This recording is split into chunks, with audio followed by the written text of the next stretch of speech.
Huwag mo akong husgahan sa kaunti mong kaalaman kasi kilala mo lang ako sa pangalan, hindi sa galawan. Pinanganak akong mahirap, hindi ako pinalad makapagtapos ng pag-aaral kaya binawi ko na lang sa sipag at diskarte sa buhay. Oo, wala akong pinag-aralan pero kaya kong kumita sa lansangan na hindi mo makukuha sa taas ng iyong pinag-aralan.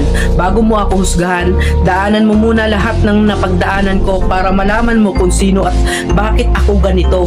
Huwag mo husgahan ng isang tao dahil sa natapos niya, dahil minsan kahit yung mga taong hindi man humahawak ng diploma, daig pa nila yung nakagraduate ng may corona.